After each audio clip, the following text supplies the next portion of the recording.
Hello and welcome to our Strasz Assessment Systems podcast, Beyond the Test Strasz Talks. I'm Rory McCorkle. I'm your host and pleased to be with you this week, especially with a really exciting topic and one that has been at the forefront of conversation of late, which is automated essay grading. And I have one of the best folks in the industry to speak to about this. And Paul, welcome to the podcast. It's so good to have you here today. Hi, Rory. Thanks for having me on the event today. Absolutely. Can you share just a little bit about who you are, what your role is, and who Vantage is? Sure. So my title is Vice President of Global Operations for Vantage Labs. And in that role, I spend quite a bit of time working with our customers who use our AI services for automated scoring in the assessment field, and then a heavy focus on sort of larger customers who have complex bespoke needs, or customers overseas where there's just the added complexity of dealing with foreign governments and overseas assessment regulations. Well, and I think you do the global part of your job title proud, in the sense that, as I was reflecting on it, I don't think I have ever seen you stateside. I think we've always run into each other internationally. So we do tend to run into each other quite a bit overseas. I think last year I set a new record. It was a little over 18 weeks overseas, working with clients and customers. So it was fun and exciting, and added challenges, but always a good time. Yeah, absolutely. Well, and having done some of that routine in the past, I know how much that wear and tears. So good on you. Sure. Well, if you would, as I typically start with, love hearing about people's career journeys and what brings them to the assessment industry. So can you tell me about your journey and what brought you here? Yeah, sure. So mine is one that's likely to get rotten vegetables thrown at me when I attend ATP events and those sorts of things, because I actually started off at a test prep company. I was working for, at the time, it was the Princeton Review, and I loved gaming the tests. And I know there are lots of people in the audience who are thinking that, oh, tests can't be gamed, they're high quality and this and that and the other thing. And we literally were gaming out quite a bit of the tests. And this was everything from SAT and ACT through to the GMAT, the LSAT, the MCAT. And then I had just this affinity for the USMLE, or the United States Medical Licensing Exam. Really loved that. Did very well. In fact, on one of the ERSATs or practice exams, I actually took the USMLE practice test. You can't take the real one if you're not in a medical school or don't have a medical degree. But I took the USMLE, and I was actually able to achieve a passable score, which is just fascinating to me. And now, granted, it was a practice test, and I'm sure NBME would take issue with that. But the fact that I was able to do that well indicates that certainly there are patterns and other things that pop up on exams and answer choices, for sure. So I was working with Princeton Review for quite a few years, and reached a point in my career that many of us reach, where the boss says, look, in your current office, and at that time I was running the Mid-Atlantic region based out of Philadelphia, Pennsylvania. The boss said, look, if you want to promote or grow in this company, you've got to come to Manhattan, and then you have an opportunity to do that. And I looked at the rents in Manhattan, and I looked at my life in Philadelphia, and I said, you know what, that's probably not for me. And more importantly, I started to look around, and I'm really dating myself, but like email was emerging back then, and the web was emerging back then. And again, I know I'm dating myself here, but I said, I need to get into something that has more technology associated with it. And so at that time, a contact or a friend had said, hey, there's this company, Vantage, in Bucks County, Pennsylvania. They're hiring. They do a lot of online assessments, and doing some really neat stuff with AI and technology. Why don't you apply there? I applied for the job, got hired into their business development unit, working on bespoke solutions for publishers. So old test publishers like CTB, McGraw-Hill, and that era of testing. And landed my first large deal. It was a healthy six-figure deal in the first 6 weeks I was on the job, and that became my new puzzle to solve, was how do I fit the technology with the testing needs of that organization, and how do I convince people. Again, this was This was several decades ago. And how do I convince them that a machine can score a free text response better, faster, cheaper than their humans could? And it was an uphill battle. And like Sisyphus, the rock rolled over me many, many times. But here I am, 30 years later, and still pushing that rock up the hill. I love the parallels to the Greek mythology. That's absolutely fantastic.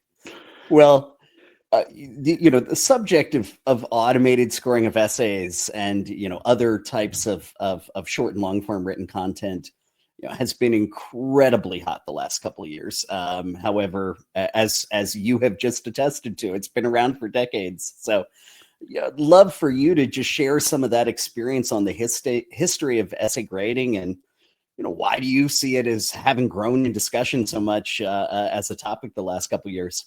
Yeah, so first I want to thank you for that question, because I think so often we forget to acknowledge some of the people who were real trailblazers, like way before me, right? So Dr. Ellis Page back in the 60s was literally scoring constructed responses on a computer where you had to enter your data on punch cards, right? And so if he was walking across the quad at the university that day and dropped his shoebox full of punch cards, that data was scattered to the wind, right?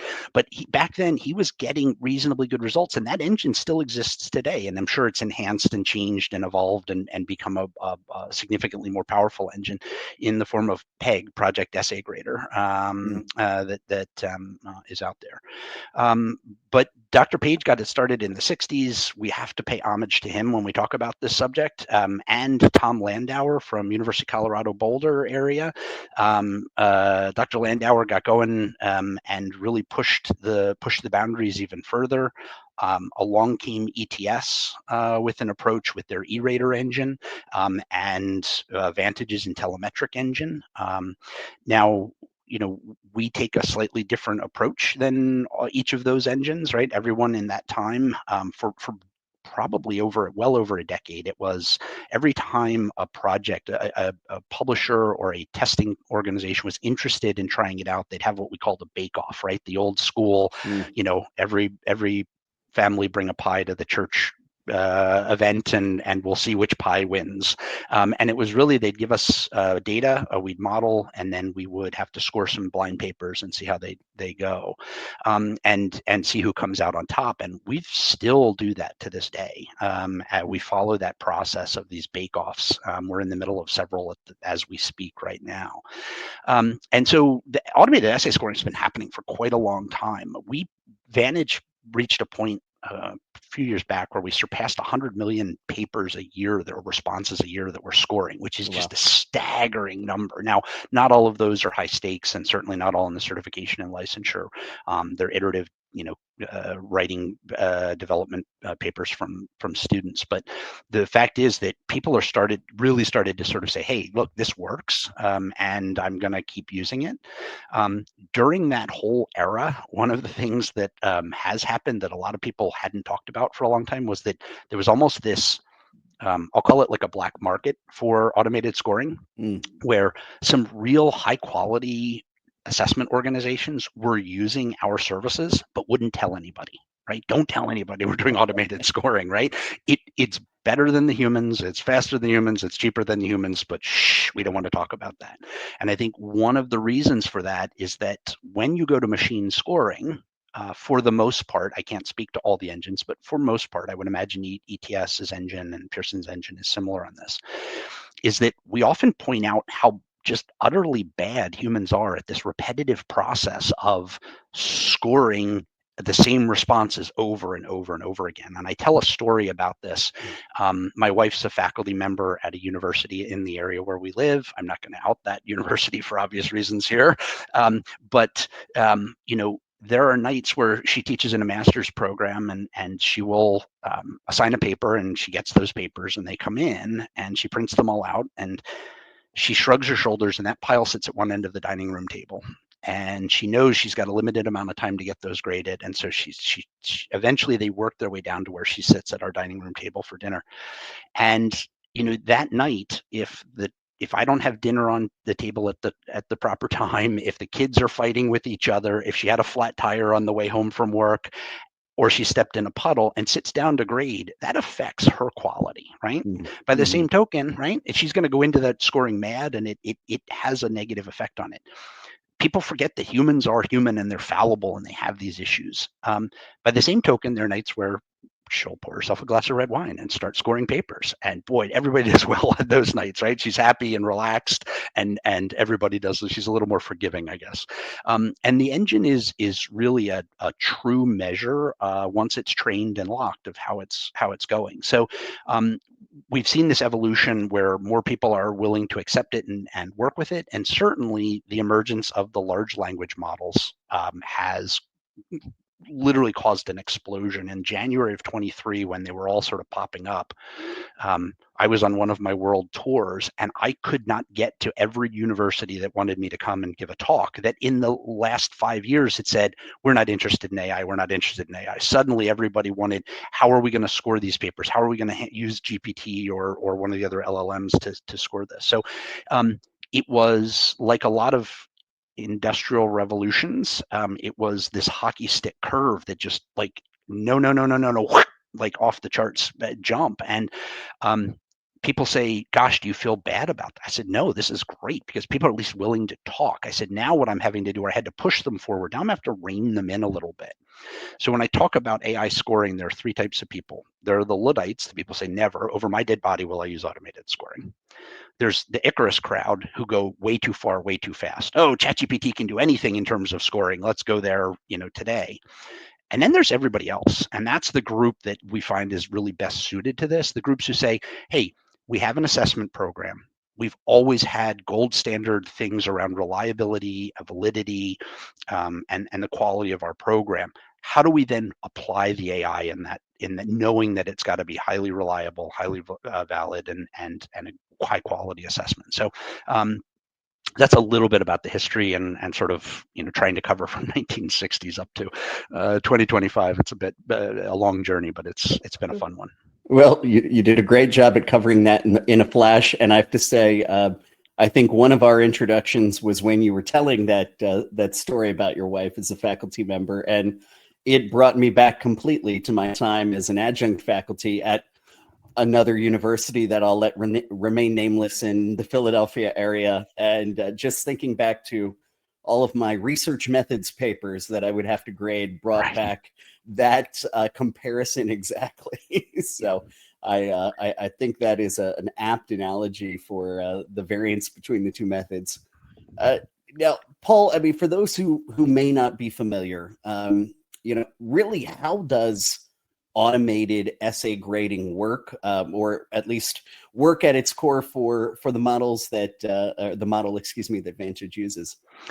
So that's a good question, and thank you for sort of clarifying a little bit, right? So each engine is a little bit different, and I think sort of the old original Tom Landauer engine was really a vector analysis that measured the distance between words and what were the chances. That was really the predecessor of a lot of the large language model stuff. ETS's early E-Rater engine was much more linguistically based, and did they have proper grammar, following rules of grammar.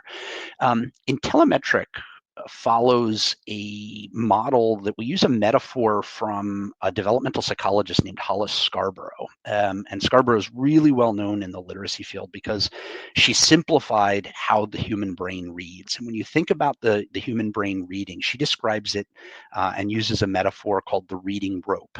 And when you think of a rope isn't one monolithic strand.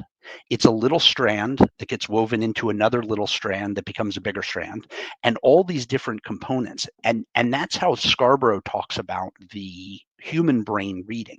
There are components that understand sight words. There are components that understand phonics and phonemic awareness. There are components that understand background knowledge and vocabulary. There are components of language, receptive language, that touch on things like metaphor and simile, right? More complicated areas. And so what Intellimetric has done, or what we've done with Intellimetric, is that we're a rule-based system, and we said, let's build not an engine, right, that is Intellimetric, but Intellimetric is a collection of engines that are able to identify different features or elements of language in the written productive form. And then what it does is we use a machine learning approach where we take previously marked scripts or papers, we feed those into the engine, and the engine says, okay, for Rory's particular paper, for this particular question for Rory's program, I've torn it apart in training, and I found that there are these 4 features. I know what those features associate those with the qualities of what a 1 is. Give me some more 1s so I can find any other features. It does that with 2s, with 3s, with 4s, with 5s. So it is literally learning to apply the rules just like the humans did. And that helps you a lot in a couple ways, notably with the EU AI Act, because that's human in the loop, right? It's learning from that human scoring, which is just critically important. And it weights those different features depending on what it tells you. Now, much like you and I as a human, when we're scoring a paper, we might say, wow, this is a really good 4, but not quite a 5. A human can't say really good, not quite. So what it says is it's a 4.332215 and goes out 21 decimal places, weighting all these different things. Some would argue that that's greater precision. I don't make that argument because I think once you pass the second decimal place on a 300-word response, like you're crazy if you think you're thin slicing it just too much. But we're able to so what we do is we build those models for unique to each question, and then we're reproducing what the human's doing, except without a lot of the problems that a human has in scoring. It doesn't get tired. It doesn't get frustrated by things. It does not. It interprets things 100% test retest reliably, right? And that is critically important because humans don't always do that.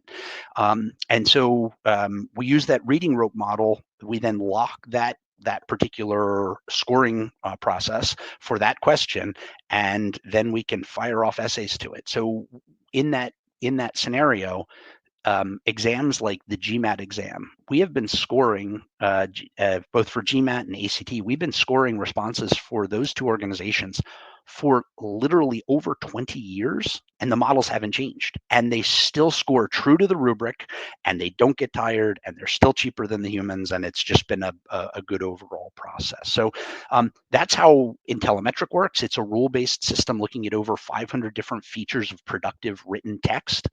And one important point I want to put in there, if you know a lot about language, the human brain was wired initially for speech. Like print, from an evolutionary perspective, is really modern and really new, and it people don't realize that if they don't sort of step back and think about it.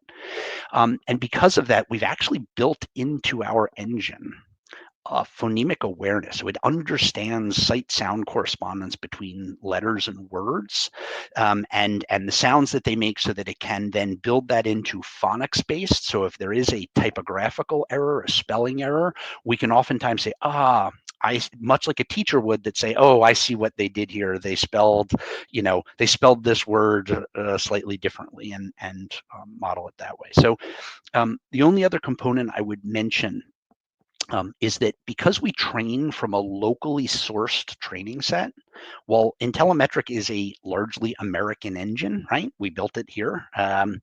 It is trained on your local training papers. So we have projects we launched within the last year with the Malaysian University English test and New Zealand Qualifications Authority middle school writing assessments. And we train on those local papers, so it picks up that variety of English, right? American English is different than British English, definitely different than Indian English and New Zealand English and Australian English. And so we want to localize it because, as you know from assessments, right, you can't just enforce an American standard on everyone. Indeed. You've got to make sure you accommodate that. And so we're able to allow the engine to understand those peculiar elements. In Singapore, they have 90 rules of edited Singaporean English that don't comply with British, American, or Australian English. And it's crazy interesting, but it is really something that if you go in with a rule-based system that is based on grammar and mechanics, you're going to run into trouble because it's going to start impacting the scores. No, absolutely. And well, first off, I love the intent element. I could have used that yesterday when I was helping my middle stepson work on an essay, actually. And also really appreciate you mentioning the localization piece because, yeah, to your point, deviations. I mean, we find it here in the U.S. I mean, Sure. even between regionalities. So certainly an important element to maintain validity and reliability there. One of the things that really, again, I felt created a connection when we first met was the fact that Vantage has run so many comparative, quantitative studies demonstrating the validity, reliability of what you all do in automated essay grading, and I really appreciated seeing some of those statistics. Would love for you to share, just about a study or two that kind of pops top to mind, especially if you have any that come from our world in certification and licensure. Sure. So most of the certification and licensure market that we participate in is largely around English language certifications, right? Because we're able to score the written and spoken text, written text and the spoken word, again, much faster and at a much lower cost than the humans. And that's where you see a lot of that. And that kind of makes a bit more sense. I think largely in the certification world, there has been an appropriate level of reluctance to jump too far in because of the high stakes nature of those exams. That said, the engine is used on everything from personnel assessments at the United Nations and the Department of Homeland Security and the Federal Deposit Insurance Corporation through to the GMAT exam and other exams that have high stakes associated with them. But it also depends on the type of response that you're scoring, right? So some of the engines are better suited to scoring sort of a consistent, reliable ASCII narrative text component that explains something. And you have to look at the scoring rubrics because in one scenario, we had someone who said, "Hey, we want them to write something about the history, the history of the Civil War and what's the causes and that sort of thing, and the start of the Civil War." And you could have a gorgeous paper, but if they wrote had even a keystroke error where they typed it started in 1965, not 1865, or ended then, right? The rubric said, well, then they fail, and it's like, okay, but the computer isn't. It's looking at the preponderance of evidence. It's not looking for you need to determine, is it looking for that one specific factoid, or is it looking for how it put that factoid into context? And so we want to make sure we accommodate that when we do these studies. So anytime a prospective customer comes to us, we like to encourage them before we even get to the contract phase to give us some data and let us do some models for you and put our money where our mouth is, because we don't want to get into a contract with Rory if we can't do the work, right? Because then we've put a lot of time and energy, we've wasted your time and energy, and we want to be sure that we're confident we can score them the way you need us to score those papers. So we do these studies where we have people give us a training set.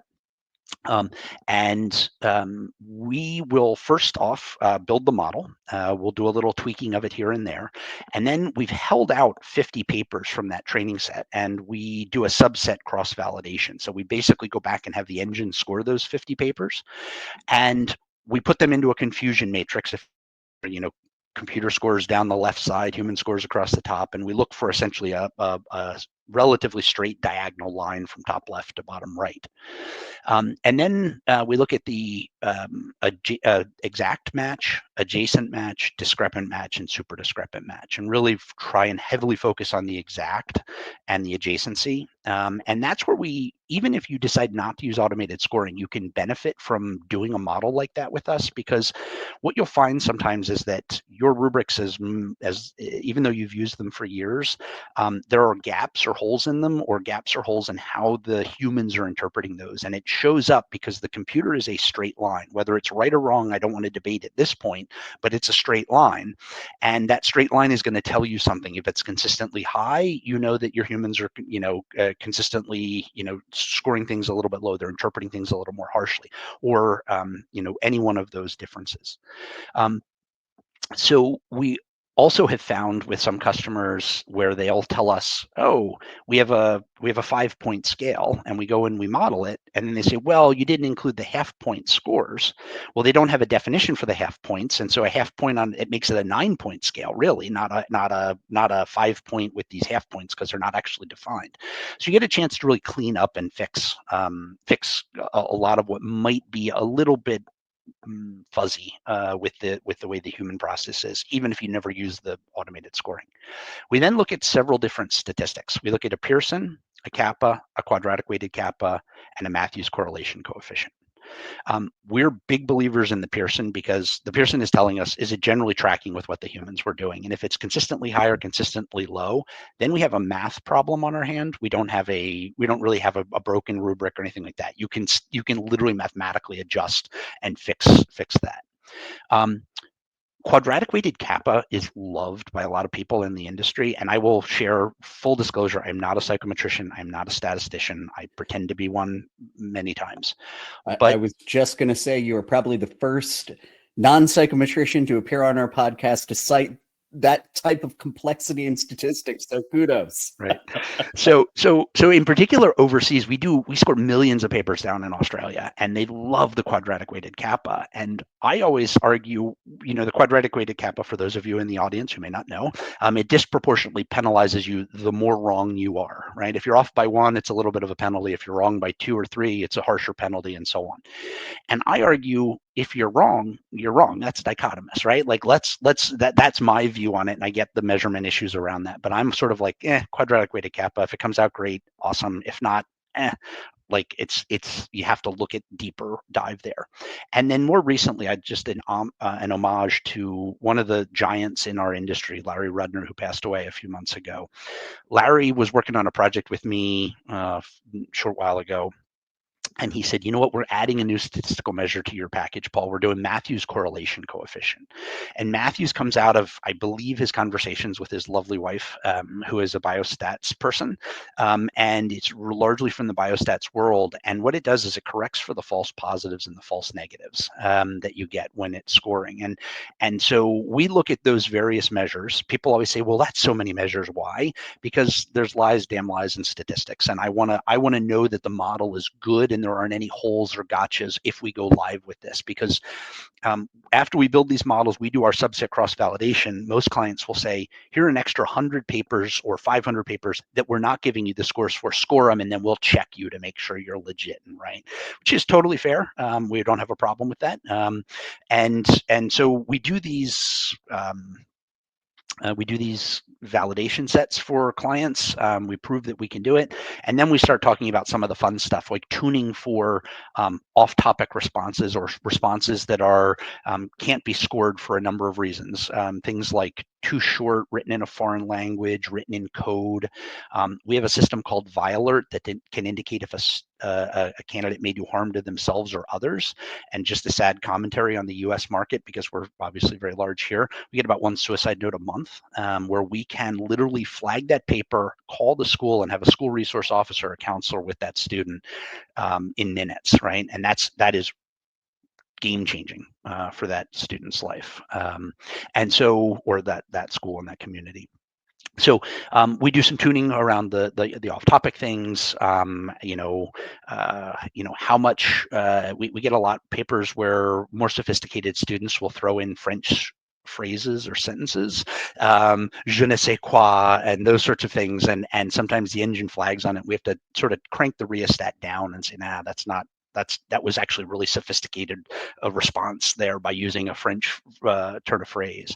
And then we lock that model and we don't touch it, right? Because that model is set to go, and it is going to start spitting out the scores, and you can throw 1 million papers at us, or you can just throw 1 paper at us, and we're going to be able to provide a holistic. And then we also encourage customers to really use analytic scores when they move to machine scoring, because then you can give much more robust feedback to the candidate. This wasn't just overall, this was a 5 out of 6, but talk about their focus, their content, their organization, their mechanics, their language use. In Australia, their national exam that we work with, they have 9 different domains or analytics and no holistic score. And so we measure based on all of those, bring a lot more value. That's quite a lot of attributes to measure, to say the least. Yeah. Wow. Well, another, I think, important aspect to touch on is, I think, in the wake of all of the flurry around AI, concern that has come up, of course, around automated essay grading is potential bias. And, I think would love to hear your perspective on how you see that as being a risk within this area, as well as how you all work to mitigate that. Sure. So first thing I would say is that machines are not biased. People are biased, and the data that we put into the machines then causes the machines to spit out and reproduce that bias, right? We have a societal issue. This is a societal thing, and I'll get up on the soapbox for just a minute and say we have a problem as humans, right? A machine, when someone sits down to type on a Dell laptop, the Dell laptop doesn't care if you're a man or a woman, cisgendered or not, if you're black or white or green or yellow or purple. It does not matter to the machine, right? Unless you tell the machine to do that, right? So that's a human aspect of it. That said, when you have bias in a model, you're just reproducing that bias faster and faster and at scale, and that is problematic. Our colleague, Neil Wilkinson, who is at Pearson over in the EU, he gave a great presentation several years ago at the EATP conference, where he talked about the fact that the content of most of the initial large language models was 80% from the context of a straight white male of European American. That was the context for it. And 90% of that content was written by a straight white male of European American context, right? And that makes sense. More evolved internet systems and computers and that sort of thing consuming all that data. So you've got to be particularly careful with large language models and where they got their data. I mentioned before, we do a lot of work in Australia and New Zealand, and they've got the Aboriginal populations and the Maori populations and the islanders. We want to be very careful that when we do our training of our intellimetric models, that we include papers from Maori individuals, from Aboriginal individuals, so that we get perhaps a unique linguistic quirk that gets added into the system, and we can learn from that and go forward. The key part in telemetric training is that we get papers that are as free of bias as they can become. And even at that, the engine, even if it has some bias in there, the engine's able to sort of accommodate some of the issues that might come up, because the engine doesn't care about your gender. It doesn't, or the gender of the use case you've used in your write-up. It doesn't care what your proper name is. We had an example several years ago for a college admissions essay that had to be written. Explain why you want to go to this particular university, or introduce yourself and explain why you want to go to this particular university. And the student wrote, "Hello, my name is Shui Shui, and I want to go to blank university for the following reasons," and it wrote a nice essay. And the engine kicked it out and said, "I don't know what Shui Shui is, because I've never seen that name I don't have that in my vocabulary, right? I don't have Shui Shui there." But it said, the closest I can come, I know there's supposed to be a proper noun there. Maybe it's the word Jewish, but I don't know.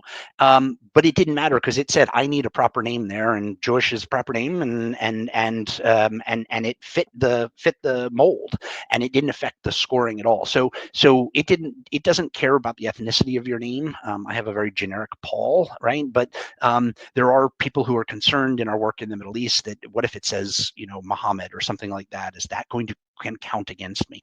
No, it's not, because we're not looking at the derivation of your name. We're looking at, did you have a name where it belongs, right? In terms of that response. So there are certainly challenges with bias in AI. I think certainly more with the large language models and people who are using those, and you have to be careful. But that's true of all outputs from a large language model. Well, I think you've just described the epitome of garbage in, garbage out, right? I think that adage has just taken on hyperdrive speed with AI. Well, and ChatGPT just published a paper the other day that said, look, our newer models are not performing well, and they're hallucinating more. Largely, we think, and I think Steve Depp talks about this at length. Steve Depp, for those of you who don't know, is a linguist in the industry and a brilliant brilliant gentleman who knows more languages than I have fingers. And he'll tell you that, you can see these patterns in the outputs now. Like it's the Ouroboros problem. It's eating these large language models are eating their own tail, and so they're starting to eat their own tautologies and their own icky language that they've produced that's 8th grade level, and it's not as sophisticated as it used to be. So I think you're going to see more and more tuning by the LLMs to try and resolve that and get their hands on more high quality content. I couldn't agree more. And let's hope that happens. Let's leave it at that. Before we close, Paul, I would love to hear your thoughts on, what's going to be next. What do you see on the immediate landscape or mid to long-term landscape for automated essay grading as the technology continues to evolve and more and more usage occurs in different sectors of the testing industry? So I think two things, or several things, I should say. First off, we're going to start giving meaningful feedback to candidates with the large language models. We're going to be able to say, you scored this, and it's not just the numeric value, but it's, you scored this, here are some areas you could improve on what you're doing, and essentially build a customized learning pathway for those deficits that they might need to improve upon. We're also seeing AI applied. This is a little off from just the automated scoring piece, but used to align the curriculum, or I'm sorry, the standards with the written curriculum, the taught curriculum, and the assessed curriculum. We have some AI that we're using now in large university systems where we're actually going back and looking at that. And there's this disconnect, and it's important for the assessment world to think about this, because oftentimes when a student doesn't do well on the test, we say, Rory didn't study, Rory didn't understand that. And then you go back and you look and you say, wait a second, we didn't teach that, right? But we tested it, or we over tested it, undertaught it, or vice versa. So that's another area. And then I think probably closest related to our topic today, we're starting to do and see a lot of sort of short answer responses that make tests more authentic.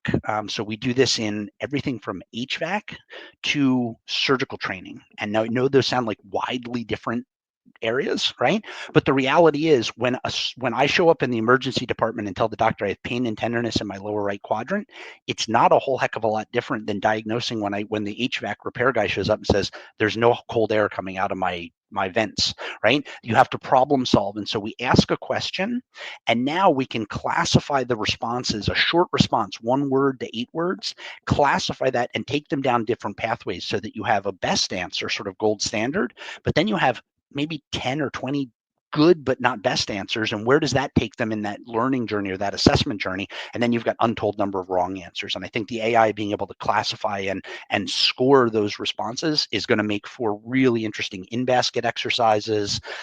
We do a lot of police and fire testing, and so we're starting to see that pop up there as well, but much more authentic, getting away from multiple choice assessments as we head down sort of adaptive learning and teaching or testing. No, and I couldn't agree with you more. In fact, was just talking about a bit about this subject at one of the recent Performance Testing Council meetings, and bringing back the importance of talking about fidelity. So authenticity being the term you used, and pretty much the same on the fidelity side, and ensuring that we continue to bring that out in the conversation. And I do think these evolutions provide some incredible opportunities to enhance fidelity while also being able to keep that gold standard with regard to the psychometric holy trinity, if you will. Yes. Well, Paul, thank you so much. I so appreciate you taking the time today and sharing some of your wisdom in this area, as well as your deep history. Was great to learn about not only the background as well as what you all do now, and hear how you all are evolving. So thank you very much, and appreciate your time. Thank you, Rory.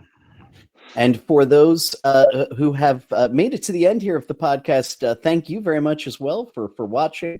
We look forward to talking to you in about 2 weeks on the next episode. And in the meantime, be well. Thank you.